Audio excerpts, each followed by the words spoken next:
Seem to all be here. Let's call this meeting to order then. Clerk, if you call the roll, please. Pacino, Here. Kaiser White is absent. Moody, Here. O'Toole, Here. Schneider, Here. and Mattimore. Here. That is 5 present, 1 absent, and 1 vacancy. All right, let's move on to approval of the agenda and minutes. Is any changes from staff on the agenda? Hearing none, motion to approve the agenda. I move. Second, all those in favor? Aye. Approve the minutes from 10:27. I'll entertain a motion. Motion to approve. Second. All those in favor? Aye. Okay, citizen comments. Nobody on the internet or nobody in the audience. Planning Commission staff reports and comments. Chair, I've got nothing for you tonight. Okay. The only comment that I would say is it looks like we won't have anything for the next meeting in November. So you'll have an extra long Thanksgiving week, I guess, without a planning commission meeting. So, but I'll double check that and send out a notice kind of in a week or so, just so you are aware, but maybe have that. Tuesday. Well, there you go. So, but that's all.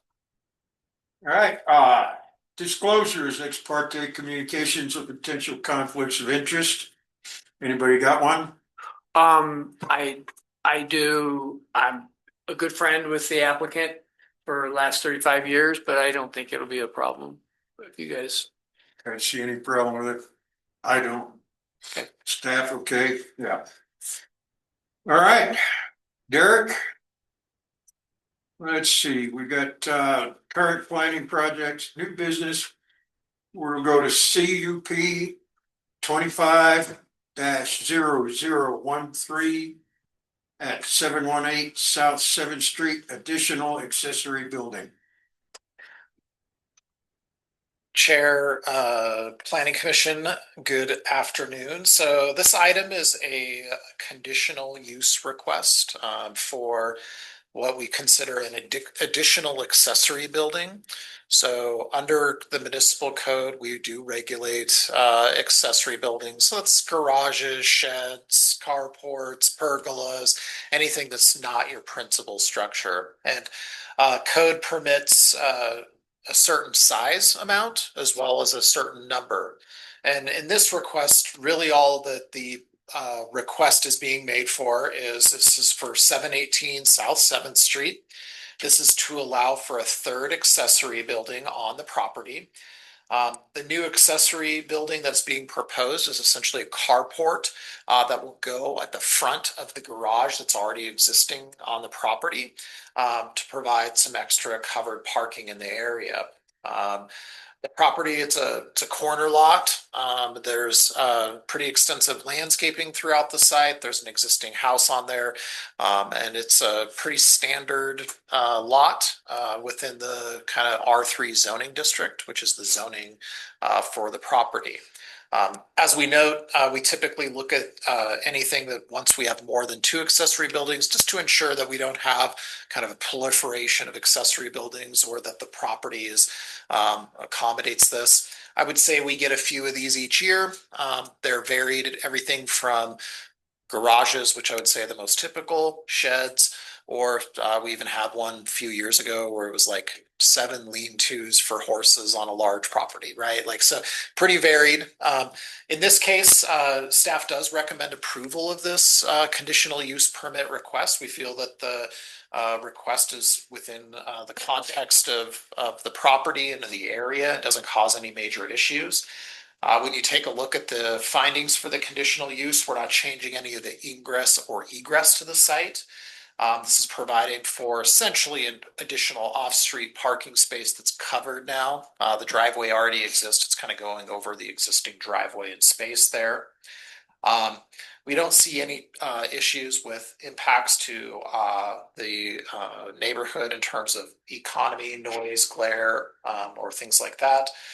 We also believe that this is fairly compatible here. The lot's fairly big for this area and it's set back decently, meets all the other requirements that we would normally have for an accessory building.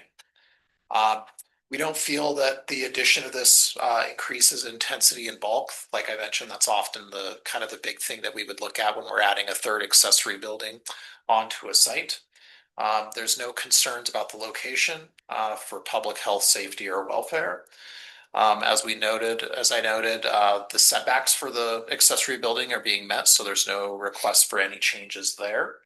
No changes to landscaping on the site. It's a pre-existing site that has landscaping, trees, mature landscaping and trees.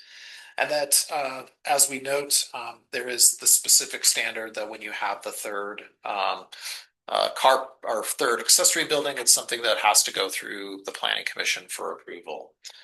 We did send letters out to all the property owners within 300 feet of the site.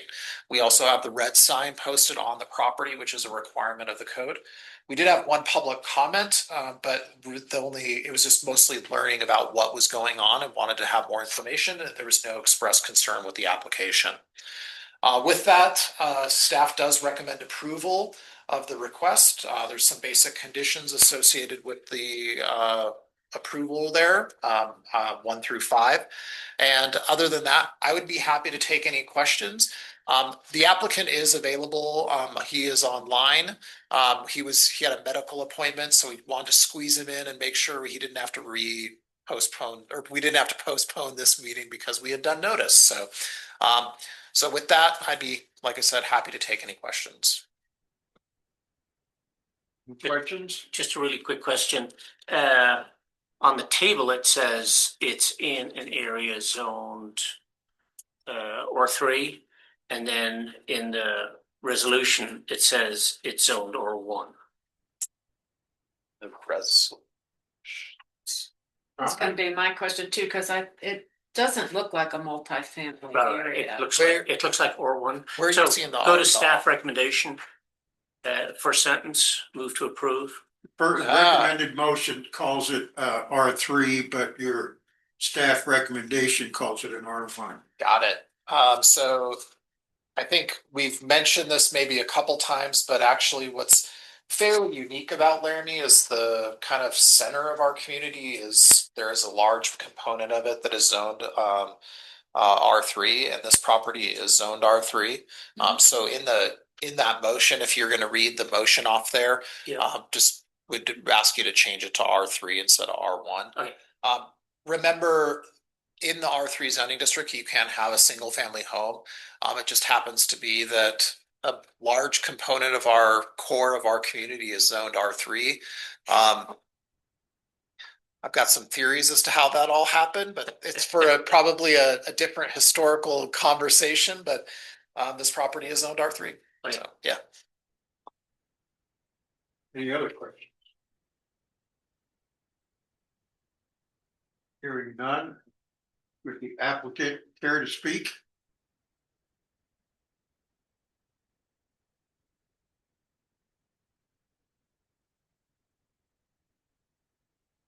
You got him? Is that phone? The key. Oh, he's on our phone line. The applicant is muted. Applicant, if you don't have anything to say, that's fine as well.